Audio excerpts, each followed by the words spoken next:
Pernahkah kita berada di posisi di mana nominal gaji yang masuk ke rekening setiap bulannya terbilang cukup tinggi, bahkan mungkin berada di atas rata-rata orang kebanyakan?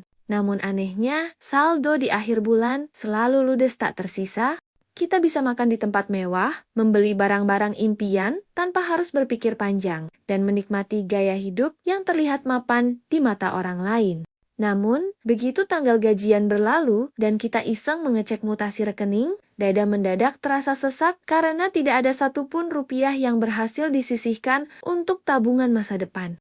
Fenomena terjebak dalam lingkaran setan finansial ini adalah sebuah kenyataan pahit yang dialami oleh banyak pekerja modern. Gaji besar bukan jaminan rekening gendut, melainkan seringkali hanya menjadi ukuran gaya hidup yang semakin mahal. Masalah utama dari kondisi ini sebenarnya bukan terletak pada seberapa banyak uang yang kita hasilkan, melainkan pada bagaimana cara kita mengelolanya setelah uang tersebut mendarat di tangan kita. Semakin tinggi gaji seseorang, godaan untuk menaikkan standar hidup biasanya akan meningkat secara otomatis dan tidak disadari.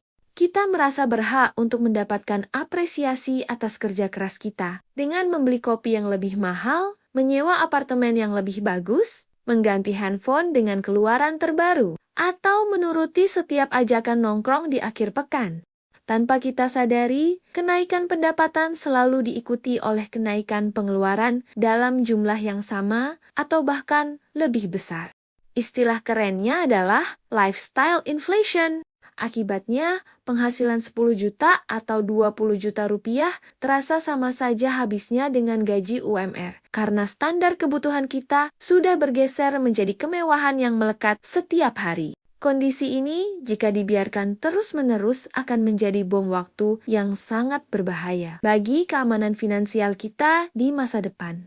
Gaji tinggi akan menjadi sia-sia jika tidak ada aset atau cadangan dana yang bisa diandalkan ketika situasi darurat mendadak datang menghantam. Kita menjadi orang yang terlihat kaya di luar, namun sebenarnya di dalamnya sangat rapuh secara finansial.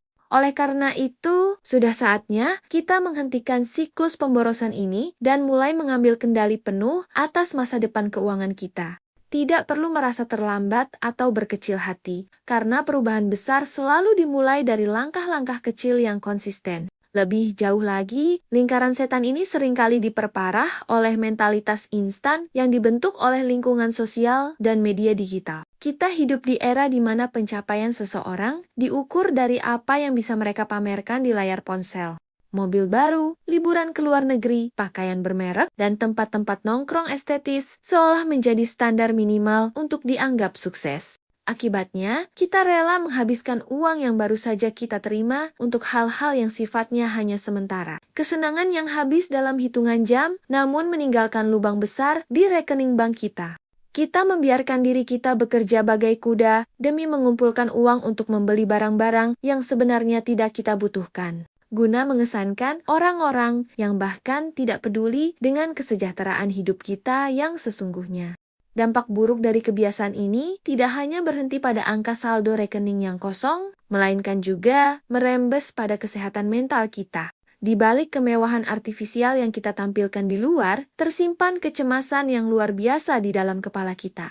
Ada rasa takut yang menghantui setiap kali kita memikirkan apa yang akan terjadi jika esok lusa kita kehilangan pekerjaan. Atau jika tiba-tiba ada anggota keluarga yang sakit dan membutuhkan biaya besar.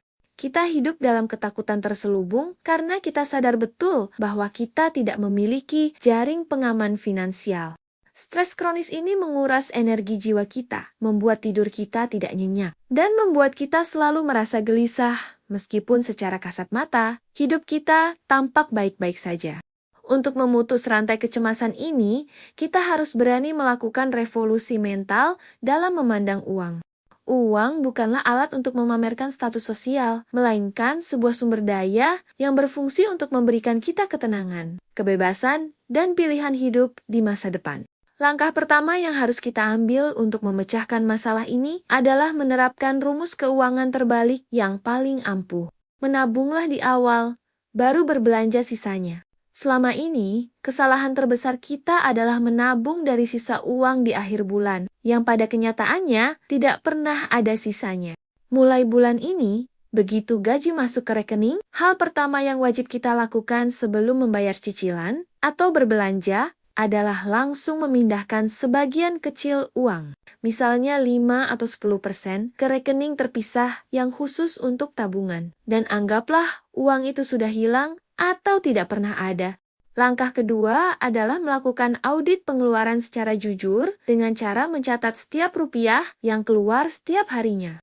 Seringkali kita merasa heran kemana perginya uang kita karena kita tidak pernah memperhatikan kebocoran-kebocoran kecil, seperti langganan aplikasi digital yang jarang dipakai, kebiasaan memesan makanan secara daring setiap hari, atau pembelian impulsif yang tidak terencana. Dengan melihat catatan pengeluaran tersebut secara nyata, kita akan terkejut melihat berapa banyak uang yang kita habiskan untuk hal-hal yang sebenarnya tidak kita butuhkan sama sekali. Pangkas pengeluaran yang bersifat konsumtif dan alihkan dananya untuk mengisi pundi-pundi tabungan yang selama ini kosong. Langkah ketiga, mulailah membiasakan diri untuk hidup di bawah standar kemampuan finansial kita, atau yang sering disebut sebagai under consumption cost. Memiliki gaji tinggi bukan berarti kita harus selalu membelanjakan semuanya hanya untuk membuktikan status sosial kepada orang lain. Pertahankan gaya hidup yang sederhana. Bedakan dengan tegas antara kebutuhan yang benar-benar esensial dan keinginan semata yang hanya memuaskan ego sesaat. Ingatlah bahwa kekayaan sejati bukanlah terlihat dari seberapa mahal barang yang melekat di tubuh kita, melainkan dari seberapa tebal tabungan dan investasi yang siap melindungi kita di masa depan. Selain 3 langkah tadi, penting juga bagi kita untuk membangun kebiasaan menunda kepuasan sesaat atau delayed gratification. Ketika kita melihat barang bagus atau tren terbaru yang memicu keinginan impulsif untuk membeli, berikan diri kita waktu jeda selama 24 jam atau bahkan seminggu penuh. Seringkali, setelah waktu jeda itu berlalu, gelombang emosi belanja kita sudah mereda dan kita menyadari bahwa barang tersebut sebenarnya tidak terlalu penting untuk kita miliki. Latihlah diri kita untuk merasa cukup dengan apa yang sudah kita miliki. Karena perlombaan mengejar gaya hidup tidak akan pernah ada garis akhirnya. Semakin cepat kita sadar, semakin cepat pula kita bisa menyelamatkan masa depan finansial kita. Perubahan kebiasaan finansial memang tidak akan terjadi dalam semalam, dan menumbuhkan tabungan dari nominal yang kecil adalah sebuah proses perjuangan mental yang membutuhkan disiplin tinggi. Jangan berkecil hati jika tabungan awalmu terasa sangat sedikit atau jika di bulan-bulan pertama kamu masih merasa berat melakukannya. Konsistensi jauh lebih berharga daripada jumlah besar yang dilakukan sesekali. Tarik napas dalam-dalam, bulatkan tekadmu hari ini, dan mulailah merajut keamanan finansialmu secara perlahan demi masa depan yang jauh lebih tenang, mandiri, dan bebas dari kecemasan.